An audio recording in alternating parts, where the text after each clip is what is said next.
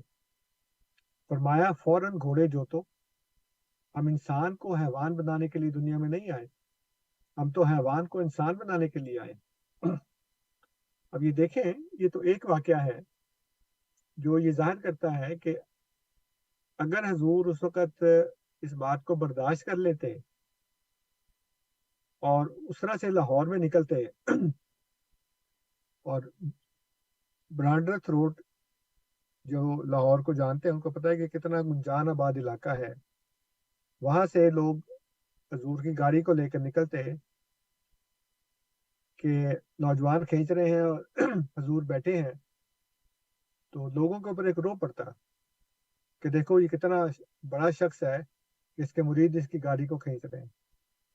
لیکن حضور نے فرمایا نہیں، میں تمہیں حیوان بنانے کے لیے نہیں آیا، ہم تو حیوان کو انسان بنانے کے لیے آئے، یعنی جو حیوان تباہ لوگ ہیں ان کو صحیح انسان بنانے کے لیے میں آیا ہوں. اس لیے یہ جیسے میں نے کہا کہ یہ تو ایک واقعہ ہے حضور کی عاجزی کے اور خدا پرستی کے. بہت سے ایسے واقعات ہیں، لیکن جیسے میں نے پہلے بھی عرض کیا کہ احمدیہ مسلم جماعت جو پوری دنیا میں پھیلی ہوئی ہے، اس کا اگر کوئی طائرانہ جائزہ بھی لے لے تو اس کو پتہ لگے گا کہ جو دوسرے مسلمان فرقے ہیں ان میں اور ہمیں کیا فرق ہے. دوسرے مسلمان فرقوں میں شرک بھی بہت ہے، بدعتیں بھی بہت ہیں، بزرگوں کے مزار بنے ہوئے ہیں، ان کی زیارتیں کرتے ہیں، چاہے وہ شیعہ ہوں یا سنی ہوں، جو بھی ہوں، وہ ان کے مزاروں پہ جاتے ہیں اور جا کے کرتے کیا ہیں؟ وہ جا کے کوئی مال مانگتا ہے، کوئی اولاد مانگتا ہے، کوئی صحت مانگتا ہے، اور صرف معمولی صحت نہیں مانگتا، معمولی مال نہیں مانگتا، بلکہ وہ کہتا ہے کہ کثرت سے مجھے مال و دولت مل جائے.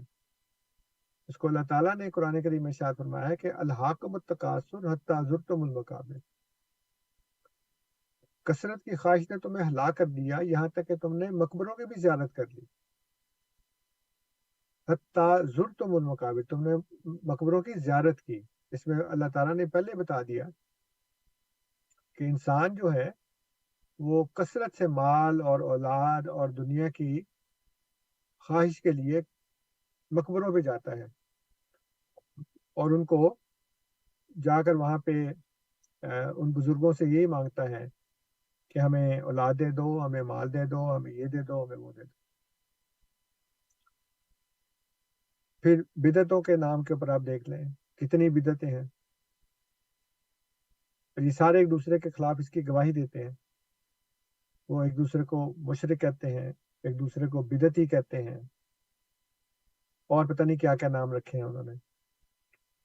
لیکن دنیا بھر میں کوئی ایک بھی شخص ایسا نہیں ہے جو احمدیہ مسلم جماعت پر ہلکے سے ہلکے شرک کا یا بدعت کا کوئی الزام رکھ سکے یا کوئی نکتہ چینی کر سکے یا کوئی وہاں پہ اشارتاً بھی کہہ دے کہ جماعت احمدیہ میں فلاں جو بات ہے وہ شرک پر مبنی ہے، یہ بدعت ہے، یہ ایسا نہیں کرنا چاہیے. ایک جگہ بھی نہیں ہے اللہ تعالیٰ کے فضل سے. اور یہ خدا کا احسان ہے کہ اس نے ہمیں حضرت مسیح موعود علیہ الصلوۃ والسلام کے ذریعے شرک اور بدعت سے ہمیں کس طرح سے بیزار کیا. جیسا کہ حضور نے خود فرمایا ہے کہ شرک اور بدعت سے ہم بیزار ہیں، خاک راہ احمد مختار ہیں. تو ہم تو شرک اور بدعت سے بیزار ہیں، اور یہ نشانی ہے جیسا کہ اللہ تعالیٰ نے فرمایا، جو میں نے آپ کو آیت پڑھ کے سنائی ہے. 2 آیات ہیں 80 اور 81 سورہ آل عمران کی، کہ سچے نبی کی نشانی یہ ہے کہ وہ اپنی عبادت کی بجائے اللہ کی عبادت کی توجہ دلاتا ہے، اس کی ہدایت کرتا ہے، اس کی تعلیم دیتا ہے، اور یہ کہتا ہے کہ ربانی بن جاؤ. یعنی صرف دیکھیں اللہ تعالیٰ نے اس اپنے کلام میں کتنا خوبصورت جو طرز ہے وہ اختیار کی ہے، کتنی خوبصورت طرز ہے کہ یہ کہا کہ تم ربانی بن جاؤ. صرف عبادت کرنے والے نہیں بلکہ ربانی بن جاؤ. عبادت تو ساری کرتے ہیں لیکن ربانی بننا یعنی خدا والا ہو جانا اور خدا کے اوپر ایک کامل یقین رکھنا، جیسے کہ اللہ تعالیٰ فرماتا ہے سورہ حامیم سجدہ میں کہ وہ لوگ جو یہ کہتے ہیں ان الذین قالوا ربنا اللہ ثم استقاموا تتنزل علیہم الملائکہ، وہ جو کہتے ہیں کہ اللہ ہمارا رب ہے اور پھر وہ اس کے اوپر ان کو استقامت بھی ملتی ہے، یہ ہے ربانی لوگ جو خدا کو ہی اپنا رب سمجھتے ہیں۔ وہ کسی سیاسی نظام کو، کسی دوسرے معاشی نظام کو، کسی طاقت کو رب نہیں سمجھتے، وہ کسی مرے ہوئے بزرگ کو یا وہ انبیاء کو یا اولیاء کو یا اپنے اماموں کو رب نہیں سمجھتے کہ جی ہمارے اعمال جو ہیں وہ ہمارے ائمہ پر پیش کیے جاتے ہیں اور وہ پھر جو ہماری غلطیاں ہیں اس کو خدا کے حضور پیش کرنے سے پہلے ہی معاف کر دیتے ہیں۔ تو یہ مختلف شرک کی اور بدعت کی جو تعلیم ہے وہ اللہ تعالیٰ کے فضل سے جماعت احمدیہ میں ہرگز بھی پائی نہیں جاتی، اور یہ حضرت مسیح موعود علیہ السلام کی صداقت کی ایک عملی گواہی ہے۔ اگر ہم میں بھی کوئی ایسی بات ہوتی تو پھر ہم اس جو یہ 2 آیات میں نے آپ کو بتائی ہیں سورہ آل عمران کی، اس کے اوپر ہم ہرگز پورا نہ اتر سکتے۔ دلائل تو بہت سے ہیں لیکن یہ عملی گواہی ہے حضرت مسیح موعود علیہ السلام کی صداقت کی اور جماعت احمدیہ کے صحیح استقامت والی راہ پر ہونے کی۔ بہت بہت شکریہ انصر رضا صاحب۔ سامعین، پروگرام ہے ریڈیو احمدیہ اور میں آپ کا میزبان ہوں صفی راجپوت۔ اسٹوڈیوز میں آج میرے مہمان ہیں مکرم و محترم انصر رضا صاحب۔ بہت تفصیلی ابتدائیہ آپ نے سنا۔ یہ وقت ہوتا ہے جب ہم اپنے پروگرام میں گفتگو کے ساتھ ساتھ آپ کے سوالات بھی شامل کیا کرتے ہیں۔ تو سب سے پہلے تو میں آپ سے اپنے اسٹوڈیوز کا نمبر شیئر کرتا ہوں، 416-410-6522 416-410-6522 یعنی 416-410-6522۔ آپ کال کر سکتے ہیں اور براہ راست ریڈیو احمدیہ کا حصہ بن سکتے ہیں۔ اپنے سوال کے ساتھ آپ ریڈیو احمدیہ میں شامل ہو سکتے ہیں۔ ہماری گزارش فقط اتنی سی ہوتی ہے کہ جب آپ ریڈیو احمدیہ میں براہ راست شامل ہوں تو سوال کیجئے اور سوال موضوع سے متعلق کیجئے اور اپنی گفتگو کو اس ڈھب پر رکھیے جو ریڈیو کے شایان شان ہو۔ اسی طرح سے سامعین، یہ پروگرام آپ نہ صرف یہ کہ براہ راست اس فریکوینسی پر سن رہے ہیں، لیکن اس کے ساتھ ساتھ یہی پروگرام ہماری اپنی ویب سائٹ voiceofislam.ca پر بھی سنا جا سکتا ہے، voiceofislam.ca۔ اسی طرح سے یہ آپ کو بتا دیں کہ ہمارا یوٹیوب کا چینل بھی اس وقت اس پروگرام کو براہ راست نشر کر رہا ہے، وائس آف اسلام CA، اور اس میں بھی چیٹ کا آپشن موجود ہوتا ہے، تو آپ اپنے سوالات ہم تک بذریعہ چیٹ یوٹیوب پر بھی پہنچا سکتے ہیں۔ ان سوالات کو ہم موقع اور موضوع کی مناسبت سے اپنے پروگرام میں ضرور جگہ دیں گے۔ چیٹ پر کسی نے پوچھا بھی ہے کہ can a question here will be answered in program، تو سوال کے جواب یہ ہے جی، موضوع سے متعلق سوال ہوگا تو اس سوال کو ہم یہاں ضرور لیں گے۔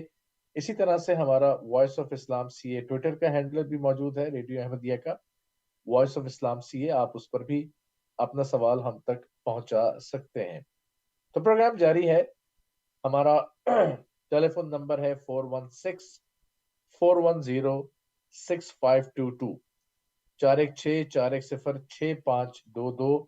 آپ سوال کر سکتے ہیں اور سوال کے ذریعے ریڈیو احمدیہ میں شامل بھی ہو سکتے ہیں۔ میرے ساتھ اسٹوڈیوز میں موجود ہیں مکرم و محترم انصر رضا صاحب جو آپ کے سوالات کے جواب دیں گے۔ انصر صاحب، ہم اپنی گفتگو کا سلسلہ جاری بھی رکھیں گے اور جیسے سوالات ہمارے پاس آئیں گے تو ان سوالات کو ریڈیو احمدیہ کا حصہ بھی بناتے چلے جائیں گے۔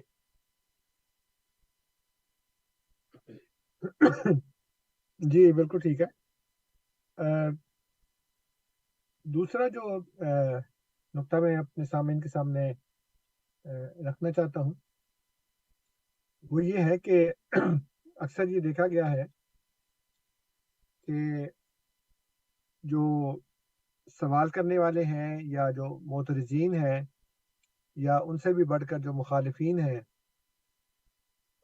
وہ حضرت مسیح موعود علیہ السلام کی ذات پر، آپ کی تحریرات پر، آپ کی باتوں پر اعتراض کرتے ہیں کہ انہوں نے یہ کہا، انہوں نے ایسے کہا، انہوں نے ویسے کہا، ان کی فلاں پیشگوئی پوری نہیں ہوئی، فلاں بات پوری نہیں ہوئی، یہ بات قرآن کے خلاف ہے، یہ بات حدیث کے خلاف ہے۔ تو اس سلسلے میں بھی میں عرض کرنا چاہتا ہوں، میرا خیال ہے کہ شاید ایک فون ہے، اس کو پہلے لے لیتے ہیں۔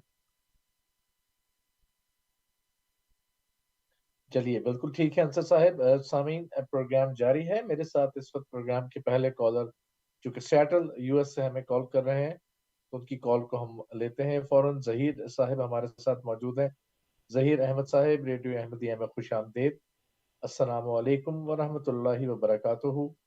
آپ آن ایئر ہیں اور آپ کا سوال۔ وعلیکم السلام۔ سوال یہ پوچھنا تھا کہ اگر ایک مسلمان اسلام کی تبلیغ کے لیے نکلے گا تو اس سے سب سے پہلا سوال تو یہ کہا جائے گا، جس طرح ہم نبی کے معجزات، فرشتوں کا نزول، جبرائیل کا نزول، حضرت صلی اللہ علیہ وسلم کا امین اور صدیق ہونا ثابت کرتے ہیں، تو وہ پہلا سوال یہ کرے گا کہ حضرت صلی اللہ علیہ وسلم کے چچا حضرت ابو طالب کو یہ سب کچھ کیوں نہیں دکھا؟ اور دوسرا میرا سوال یہ تھا کہ حضرت صلی اللہ علیہ وسلم نے ان کے خلاف جہاد کیوں نہیں کیا؟ کیونکہ جہاد سب سے پہلے تو ان کی طرف سے شروع ہونا چاہیے تھا۔ اور دوسرا یہ کہ ایک آخری سوال یہ تھا کہ یہ جو وَاعْتَصِمُوا بِحَبْلِ اللَّهِ جَمِيعًا جو آیت ہے کہ اللہ کی رسی کو مضبوطی سے تھام لو، تو ایک ملحد کے لیے یا جو دوسرے لوگ جو مسلمان نہیں ہیں ان کے لیے وہ رسی کیا ہے؟ کیا یہ آیت جو ہے اپنے مطلب تبدیل کرتی جائے گی، رسی بدلتی جائے گی، کہ مطلب انٹیلیجنٹ پہ، ڈیزائن پہ تو ہر شخص ایمان لے کر آ رہا ہے، تو وہ رسی کیا ہوگی؟ شکریہ۔ چلیے بہت بہت شکریہ۔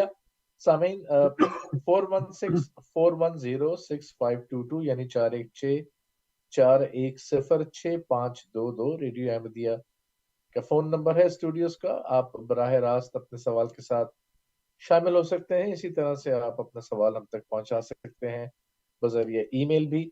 ہمارا ای میل ایڈریس ہے questions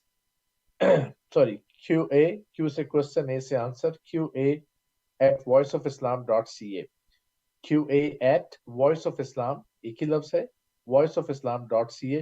اسی طرح سے آپ ٹویٹر کے ذریعے بھی اور فیس بک یا پھر یوٹیوب کے ذریعے بھی اپنے سوالات ہم تک پہنچا سکتے ہیں۔ تو انصر صاحب آپ اپنی ایک بات مکمل کر رہے تھے، اسے مکمل کر لیجئے یا اس سوال کو پہلے لے لیں آپ۔ ہاں جی، میرا خیال ہے پہلے اس سوال کا جواب دے دیتے ہیں کیونکہ وہ تو بات کافی لمبی ہے۔ ٹھیک۔ ظہیر صاحب کا شکریہ کہ انہوں نے فون کیا۔ وہ یہ کہتے ہیں کہ اگر کوئی اسلام کی تبلیغ کے لیے جائے گا تو اس پہ پھر یہ اعتراض ہوگا کہ جو نبی کریم صلی اللہ علیہ وسلم کے چچا ہیں حضرت ابو طالب، ان کو وہ باتیں پتہ نہیں چلیں کہ وہ صدیق ہیں، امین ہیں، خدا کے نبی ہیں۔ تو جو اسلام کی تبلیغ کرنے جائے گا اس کے لیے قرآن کا علم حاصل کرنا بہت ضروری ہے۔ اس کے بغیر وہ اسلام کی تبلیغ نہیں کر سکتا۔ وہ پیغام پہنچا تو سکتا ہے جو تبلیغ ہے، لیکن وہ لوگوں کے سوالوں کے جواب نہیں دے سکتا۔ اگر اس نے لوگوں کے سوالوں کے جوابات دینے ہیں اور اس طرح کے جوابات دینے ہیں، اس طرح کے سوالوں کے جوابات دینے ہیں، تو پھر اس کو چاہیے کہ وہ قرآن کریم کو پہلے سمجھے، نہ صرف پڑھے بلکہ اس کو سمجھے بھی، تاکہ جو بھی اعتراضات کی جاتے ہیں اس کے جواب خود قرآن کریم میں سے ہی مل سکتے ہیں۔ اللہ تعالیٰ نے قرآن کریم میں ارشاد فرمایا ہے کہ اِنَّکَ لَا تَهْدِی مَنْ أَحْبَبْتَ وَلَٰکِنَّ اللَّهَ یَہْدِی مَن یَشَاءُ، کہ جس کو آپ محبت کرتے ہیں، جس کو آپ چاہتے ہیں، اس کو ہدایت ملے نہ ملے، لیکن ہدایت اسی کو ملے گی جس کو اللہ چاہتا ہے۔ تو نبی اکرم صلی اللہ علیہ وآلہ وسلم تو یہ چاہتے تھے کہ دنیا کا ہر انسان مسلمان ہو جائے، تو کیا وہ اپنے چچا کے لیے یہ بات منظور نہیں کرتے تھے کہ وہ مسلمان ہو جائیں؟ یا جو بھی جتنے بھی جو اقربا ہیں، جیسے اللہ تعالیٰ نے آپ کو فرمایا کہ وانذر عشیرتک الاقربین، کہ آپ کے جو اقربا ہیں، آپ کے جو قریبی لوگ ہیں، آپ کے جو گھر والے ہیں، جو خاندان والے ہیں، ان کو ڈرائیں۔ اور پھر یہ بھی پتہ ہوگا کہ حضرت نوح علیہ السلام کا بیٹا بھی ان پر ایمان نہیں لایا۔ اس کو قرآن سے پھر یہ بھی پتہ چلے گا کہ نوح علیہ السلام کی بیوی اور لوط علیہ السلام کی بیوی، انہوں نے بھی آپ کو قبول نہیں کیا، آپ پر ایمان نہیں لے کر آئے، سورہ تحریم میں ہے۔ تو وہ پھر بتا سکتا ہے لوگوں کو جو یہ اعتراض کریں کہ حضرت ابو طالب کو کیوں پتہ نہیں چلی یہ بات، اس لیے کہ قرآن نے یہ تو نہیں لکھا کہ جو نبی ہوگا اس کے گھر والے، اس کی بیوی بچے، اس کے رشتہ دار، اس کے چچا، اور چچا بھی وہ جس نے بچپن سے پالا ہے، ساتھ رکھا ہے، بڑی محبت کی ہے، اور اتنی محبت کی ہے کہ وہ غار میں بھی اس کے ساتھ چلے گئے۔ جب بائیکاٹ ہوا تو وہ ساتھ چلے گئے، اور ضعیف العمری کی وجہ سے وہ تکلیفیں نہیں سہ سکے، اور جیسے ہی وہ بائیکاٹ ختم ہوا اس کے بعد وہ فوت ہو گئے۔ اور آپ کی بیوی جو سب سے پہلی بیوی تھی آپ کی، حضرت خدیجہ رضی اللہ تعالیٰ عنہ، وہ بھی چونکہ بڑے آرام و آسائش میں پلی بنی تھیں، لیکن وہ بھی آپ کے ساتھ چلی گئیں۔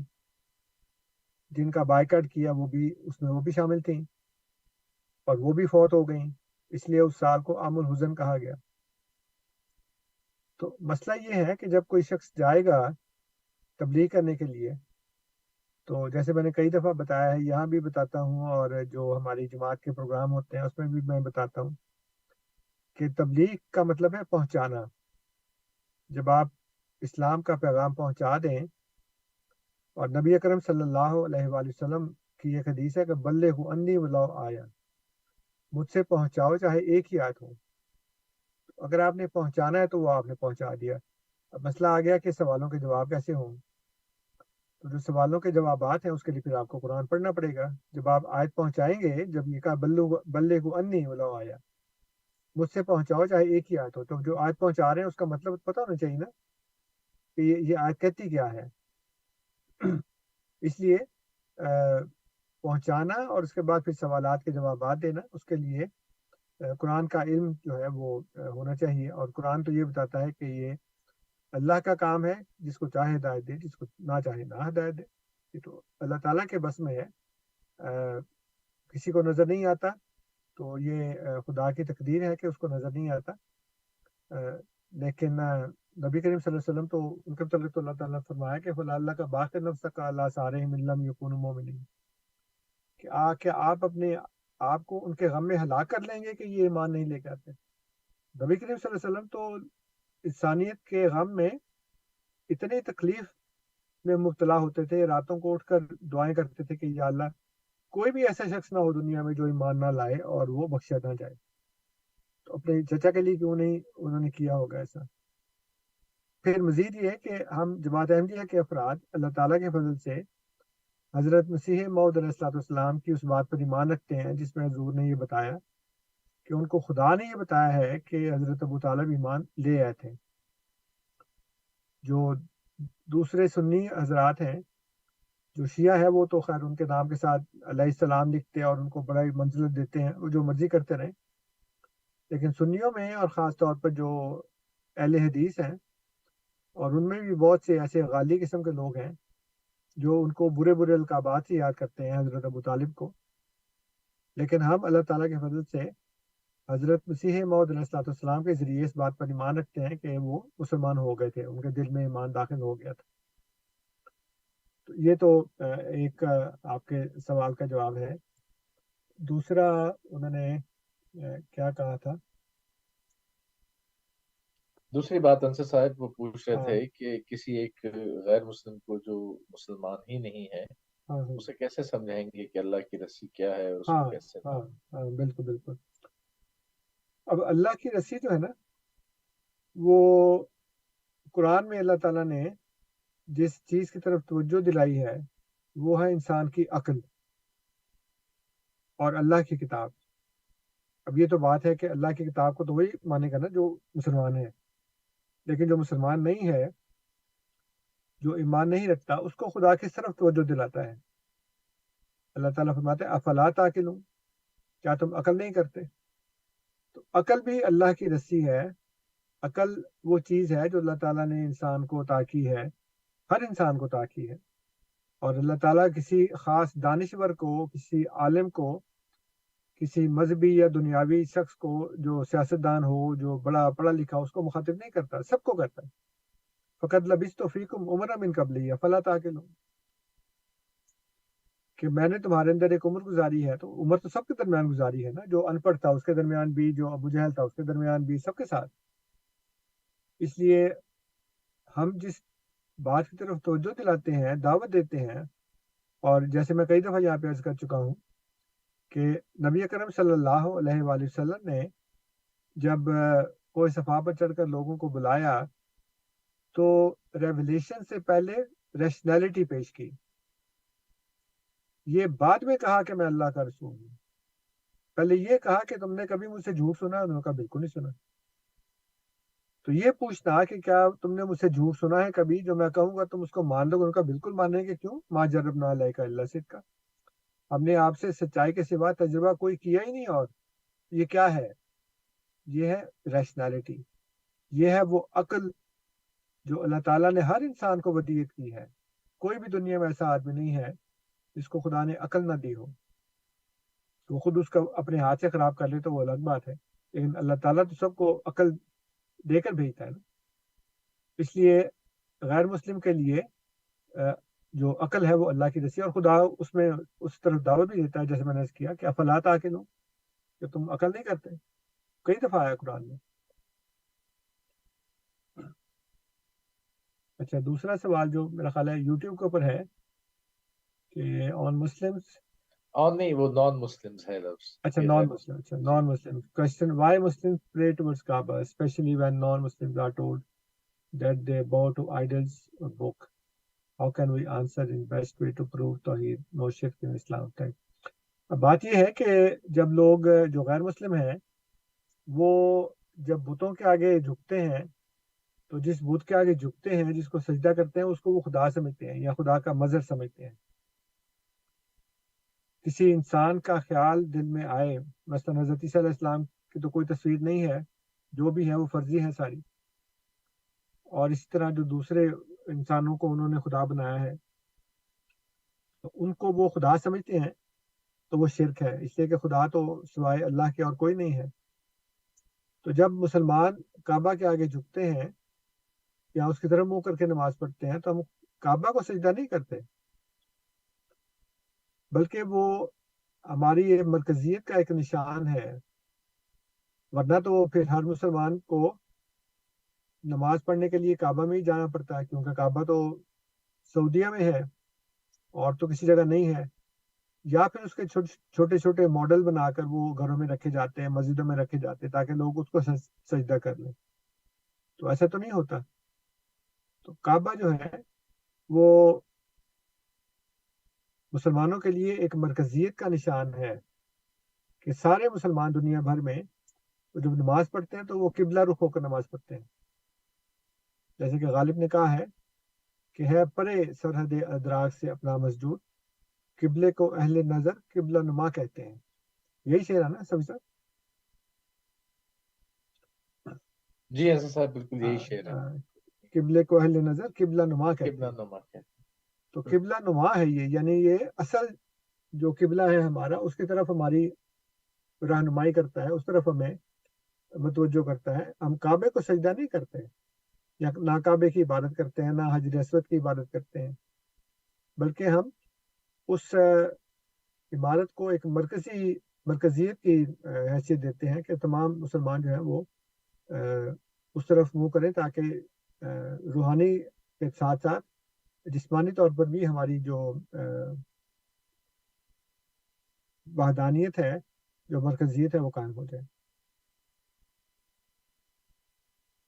بالکل، بہت شکریہ، بہت شکریہ انصر رضا صاحب. سامعین، پروگرام جاری ہے. پروگرام میں وقت ہے جب آپ کے سوالات ہم ریڈیو احمدیہ میں شامل کیا کرتے ہیں. 416-410-6522 416 410652 یہ ٹیلی فون نمبرز ہیں اسٹوڈیوز کے، جس پر آپ براہ راست فون کر سکتے ہیں۔ آج کے پروگرام میں ہمارے پاس 50 منٹ سے کچھ زائد کا وقت موجود ہے، اور اسٹوڈیوز میں ہمارے مہمان ہیں مکرمہ محترم انصر رضا صاحب۔ میں آپ کا میزبان ہوں سفیر راجپوت، اور پروگرام ہے ریڈیو احمدیہ۔ ہم نے آپ کو یہ بھی بتایا کہ آپ اپنے سوالات ہمیں سوشل میڈیا کے ذریعے بھی پہنچا سکتے ہیں، یوٹیوب یا فیس بک وائس آف اسلام سی اے کے ذریعے۔ اسی طرح سے یوٹیوب پر یہ پروگرام براہ راست وائس آف اسلام سی اے کے ذریعے آپ سن سکتے ہیں، اور اس پر چیٹ بھی ہے، اور اس چیٹ پر بھی آپ ہمیں سوالات اپنے بھیج سکتے ہیں۔ بہترین ذریعہ تو یہ ہے کہ فون اٹھائیے اگر آپ ٹورنٹو یا گرد و نواح میں ہیں، اور 4164106522 پر کال کیجیے اور ریڈیو احمدیہ کا حصہ بن جائیں۔ انصر صاحب گفتگو کے سلسلے کو جاری رکھیں گے، اور جہاں ہمارے پاس مزید سوالات آئیں گے وہاں پھر ہم آپ کو سوالات آپ تک پہنچا دیں گے۔ جی، میں جو بات میں نے شروع کی تھی جی وہ یہ تھی کہ جیسے میں نے پہلے بھی عرض کیا کہ جو سوال کرنے والے ہیں، بعض لوگ آنیسٹی کے ساتھ، بڑی دیانتداری کے ساتھ، سادگی کے ساتھ سوال کرتے ہیں، وہ جاننا چاہتے ہیں، وہ اعتراض نہیں کرتے۔ جیسے پچھلے پروگراموں میں ہمارے ایک دو دوست تشریف لائے تھے، اور انہوں نے کچھ سوالات کیے، اور میں نے ان کو اپریشیٹ بھی کیا کہ انہوں نے علم حاصل کرنے کے لیے سوال کیا ہے، اعتراض نہیں کیا۔ اور کچھ لوگ اعتراض کرتے ہیں، اور کچھ لوگ جو مخالفین ہیں وہ مخالفت میں اعتراض برائے اعتراض کرتے ہیں۔ جو ویسے لوگ حضرت مسیح موعود علیہ السلام کی ذات پر، آپ کی تحریرات پر اور آپ کی پیش گوئیوں پر اعتراض کرتے ہیں، تو وہ گویا اگر شعوری طور پر نہیں تو لاشعوری طور پر یہ کہہ رہے ہوتے ہیں، یہ مان رہے ہوتے ہیں، کیونکہ یہ مان رہے ہوتے ہیں کہ نبوت جاری ہے، نبی آ سکتا ہے، لیکن مرزا غلام احمد علیہ السلام نبی نہیں ہے۔ کیوں؟ کہ ان میں یہ اعتراض ان کے اوپر وارد ہوتا ہے۔ جیسے منطق میں ہر چیز کی ایک بنیاد ہوتی ہے، پھر اس کے اوپر عمارت تعمیر کی جاتی ہے۔ اسی طرح جب آپ حضرت مسیح موعود علیہ السلام کی کسی بات پر اعتراض کرتے ہیں، کسی پیش گوئی پر اعتراض کرتے ہیں، ان کی تحریرات پر اعتراض کرتے ہیں، اور یہ کہتے ہیں کہ نبی تو ایسا نہیں کر سکتا، تو اس کا مطلب یہ ہوتا ہے، اور یہ لوگ جانتے نہیں ہیں اس بات کو، کیونکہ ان کو علماء نے یہ سمجھایا ہے کہ آپ نے جماعت احمدیہ سے قرآن کے مطابق گفتگو نہیں کرنی، کیونکہ ان کو پتہ ہے کہ قرآن جماعت احمدیہ کے ساتھ ہے، ان کے ساتھ نہیں ہے۔ اس لیے وہ کہتے ہیں جی کہ آپ نے مرزا صاحب کی ذات کے اوپر اعتراض کرنے ہیں، ان کی ذات کو ہی سامنے رکھنا ہے۔ اور جیسا کہ میں کئی دفعہ یہاں پہ عرض کر چکا ہوں کہ اس کا بنیادی مطلب یہی ہوتا ہے، آپ جانتے ہوں یا نہ جانتے ہوں، شعوری طور پر یہ بات کرتے ہوں یا لاشعوری طور پر یہ بات کرتے ہوں، لیکن بات اصل میں یہی ہے کہ آپ یہ مان رہے ہوتے ہیں کہ نبوت جاری ہے، نبی آ سکتا ہے، نبی اکرم صلی اللہ علیہ وآلہ وسلم کے بعد نبی آ سکتا ہے، لیکن مرزا غلام احمد علیہ السلام وہ نبی نہیں۔ کیوں؟ ان کے اوپر یہ اعتراض وارد ہوتا ہے۔ تو اس لحاظ سے تو ہمیں پھر سب سے پہلے یہ بات دیکھنی چاہیے کہ نبوت جاری بھی ہے کہ نہیں جاری، نبوت ختم ہو چکی ہے کہ ابھی تک جاری ہے۔ پھر اس کے بعد ہم اگلا جو سٹیپ ہے نا وہی اٹھائیں گے۔ جیسے میں کئی دفعہ، بے شمار دفعہ یہاں پہ عرض کر چکا ہوں کہ جیسے ایک مثال میں نے دی ہے ہمیشہ کہ آپ اگر ایک کمپنی کے مالک ہیں، سی ای او ہیں ایک بزنس کے، ایک کارپوریشن کے، اور آپ کے پاس کوئی جگہ نہیں ہے خالی، کوئی پوسٹ ویکنٹ نہیں ہے، تو پھر آپ اپنے ایچ آر ڈپارٹمنٹ کو، اپنے ہیومن ریسورسز کو یہ نہیں کہیں گے نا کہ آپ امیدواروں کو بلائیں اس جاب کے لیے، اس پوسٹ کے لیے،